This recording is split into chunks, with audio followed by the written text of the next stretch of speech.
एक बार राजा जनक को सपना आया। राजा जनक अपने महलों में सोए हुए थे और उन्होंने सपना देखा। सपने में उन्होंने क्या देखा कि किसी दूसरे राजा ने उसके राज्य पर आक्रमण कर दिया है और वो डर कर भाग रहे हैं। उनकी सारी सेना छिन्न भिन्न हो गई है, सहारे के लिए कुछ बचा नहीं है। और दूसरा राजा और उसके सैनिक राजा जनक का पीछा कर रहे हैं और राजा जनक जान बचाकर भाग रहे हैं। और वो भागते भागते किसी जंगल प्रदेश में वन क्षेत्र में चले गए और वहाँ जाकर वो छिप गए। तब वो राजा और उसके सैनिक जो सपने में उसके पीछे भाग रहे थे, वो राजा जनक का पीछा करना उन्होंने बंद कर दिया। फिर राजा जनक भटकते भटकते किसी गांव बस्ती में पहुंच गए और सपने में ही देख रहे हैं ये सब वो। और उन्होंने देखा कि उनको बहुत भूख लगी हुई है, सब कुछ छूट गया है। फिर वो उस क्षेत्र में कहीं पे अनजान जगह पे गए तो वहाँ एक झोंपड़ी मिलती है। वहाँ कोई एक बूढ़ी माई होती है और वो उनसे प्रार्थना करते हैं कि मेरे को बहुत तेज़ भूख लगी हुई है, कृपा करके मुझे भोजन उपलब्ध करा दो। तब वो बूढ़ी माई उनके लिए खिचड़ी का सामान देती है और बोलती है कि जाओ तुम खुद बना लो और खा लो। तो जैसे ही राजा जनक वो बर्तन लेके खिचड़ी बना रहे होते हैं, तभी वहाँ दो सांड लड़ते हुए आते हैं और उस बनती हुई खिचड़ी में उनकी ठोकर लग जाती है और सारा सामान गिर जाता है। सारा खिचड़ी का सामान, चावल मूंग सब कुछ मिट्टी में मिल जाता है। ऐसी हालत राजा जनक सपने में देखते हैं। तभी अचानक से उनकी आँख खुल जाती है। जब आँख खुलती है तो देखते हैं मैं तो अपने राजमहल में हूँ, राजमहल में सोया हुआ हूँ। यहाँ तो नौकर चाकर हैं, सब कुछ है। लेकिन वो सपने में जो कुछ देखा था उससे उनका मन विचलित हो जाता है, मन में घबराहट हो जाती है। फिर अगली सुबह वो दरबार में बुलाते हैं, सभी मंत्रियों से पूछते हैं, राजगुरुओं से पूछते हैं, ब्राह्मणों से पूछते हैं, गुरुओं से पूछते हैं कि मैंने एक सपना देखा और सपने में मेरी ये हालत थी, लेकिन मैं जागा तो मैं वही राजा हूँ, सब सुख सुविधाएं हैं मेरे पास। तो आप सभी मंत्री, राजा, राजगुरु सभी मेरे को ये बताओ कि वो सपना सत्य था या मेरा ये जीवन सत्य है। तो सभी ने बताने की कोशिश की, लेकिन उनका मन संतुष्ट नहीं हुआ। किसी ने सपने का अर्थ बताया, किसी ने भविष्य का अर्थ बताया, किसी ने कुछ संभावनाएं बताई, लेकिन राजा जनक का मन संतुष्ट नहीं हुआ।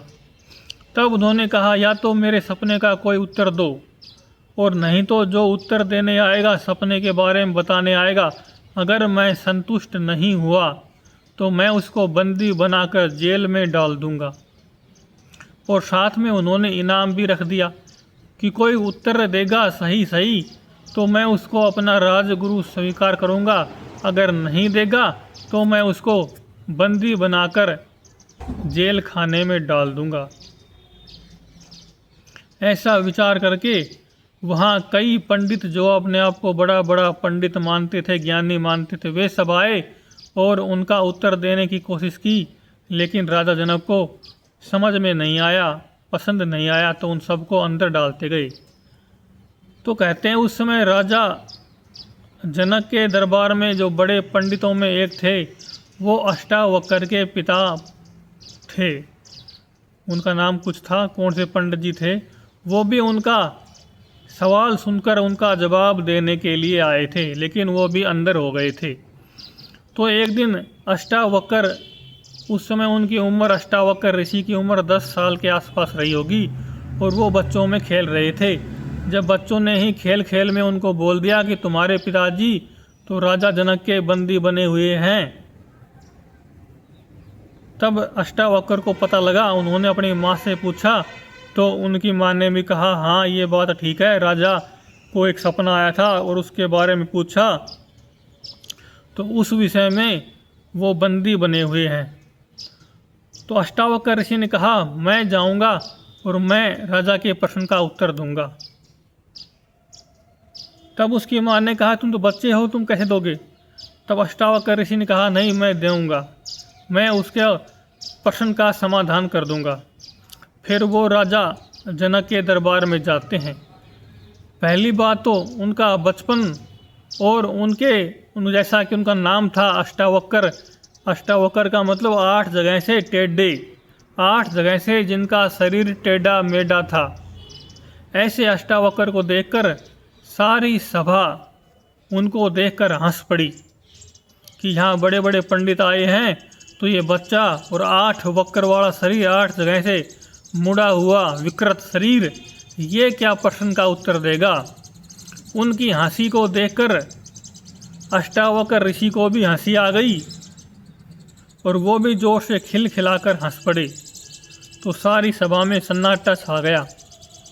तो राजा ने पूछा, बोल बालक, ये सभी तो आपको देखकर हंसे, मेरी भी ये बात समझ में आई, लेकिन आप इनको देखकर क्यों हंसे?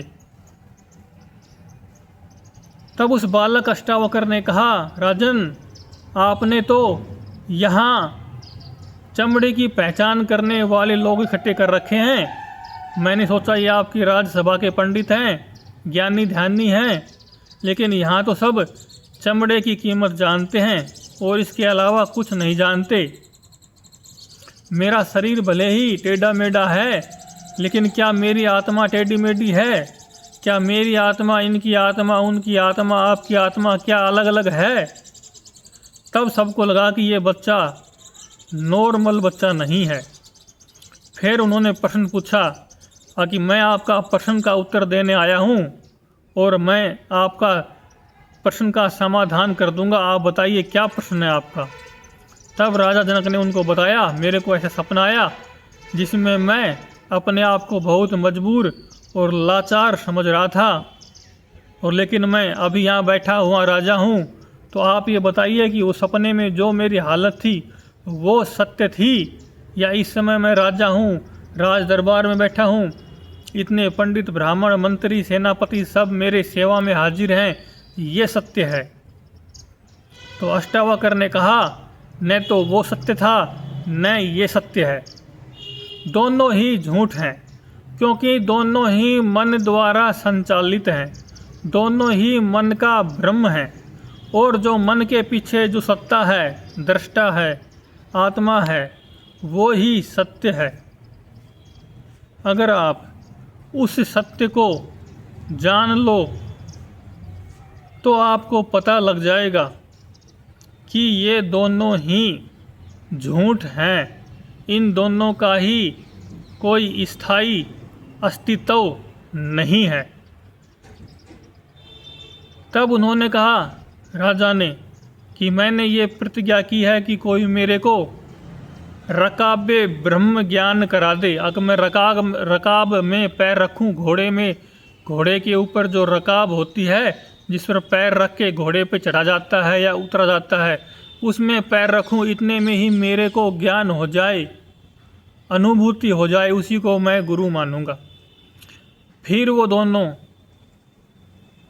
2 घोड़े लेके जंगल की ओर चले गए। फिर जैसे ही वो जंगल में गए, काफ़ी दूर एकांत स्थान में, तो अष्टावक्र ऋषि ने उनसे कहा, राजन अब आप उतरिए। तो जैसे ही राजा उतरने को हुआ, वहीं उनको परम ज्ञान, आत्म तत्व, ब्रह्म तत्व का बोध हो गया। तब उन्होंने उनके सामने मस्तक नवाया कि हाँ, आप ही मेरे गुरु बनने लायक हो। आज मेरे को सत्य बोध हुआ है, सत्य का पता चला है, अब तक तो मैं भटक रहा था। तब राजा जनक ब्रह्मज्ञानी जनक कहलाई। ऐसे तो जनक नाम से बहुत सारे राजा हुए, बहुत सारे ज्ञानी हुए। जैसे याज्ञवल्क और गार्गी का संवाद जिन राजा जनक के सामने हुआ वो अलग राजा जनक थे।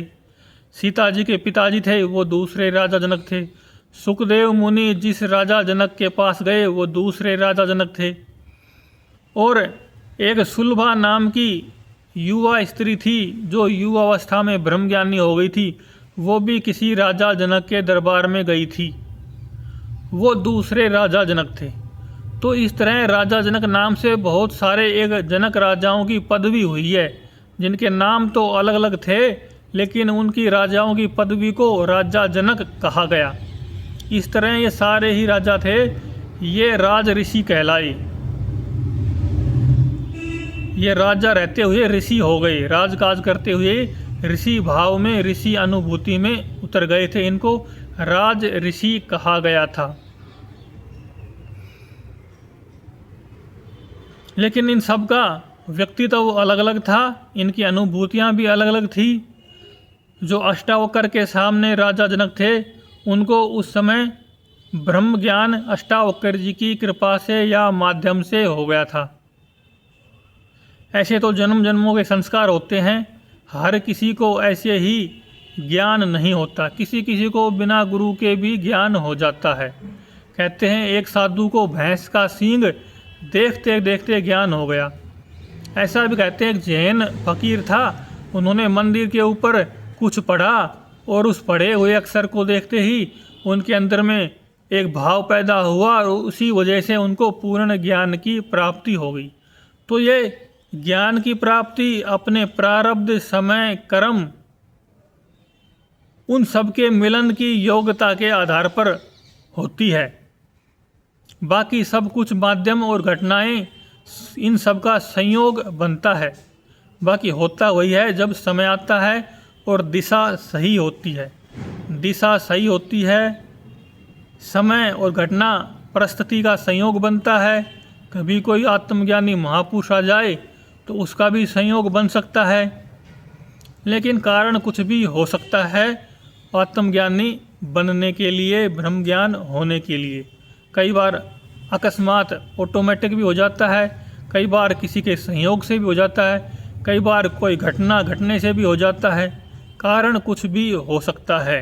हर मनुष्य का अलग अलग स्वभाव होता है, लेकिन असली बात विकास क्रम होता है। जब जिसका जैसा विकास होता है तभी ज्ञान होता है। विकास क्रम जब चरम बिंदु पर पहुंचता है तो वो घटना किसी माध्यम से भी घट सकती है और बिना माध्यम भी घट सकती है।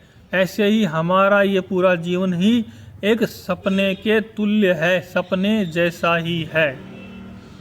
क्योंकि हमारे जो भूतकाल की स्मृतियां हैं वो स्मृतियां और सपने की स्मृतियां, इन दोनों स्मृतियों में कोई भी भेद नहीं है। वो भी स्मृति वैसी ही महसूस होती है और जो भूतकाल की स्मृतियां हैं वो भी वैसी ही महसूस होती हैं। लेकिन इस समय जो हमारे सामने जो कुछ होता है वह हमें सत्य की तरह ही भासता है, मालूम पड़ता है। लेकिन वो समय भी, वर्तमान वाला भी जब बीत जाता है, भूतकाल बन जाता है, तो वो भी सपने की तरह ही हो जाता है। इसलिए इस जीवन को, इस संसार को सपना भी कहा गया है।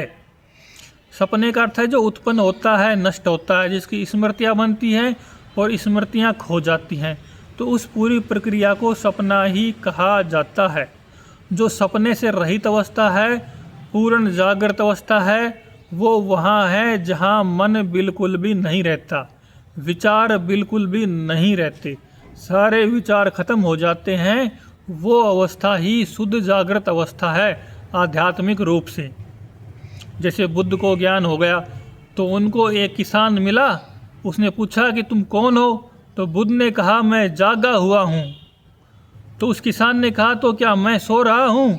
तो बुद्ध ने कहा हाँ, तुम अभी जागे हुए नहीं हो, अभी तुम कल्पनाओं की, विषय वासनाओं की, विचारों की नींद में सोए हुए हो।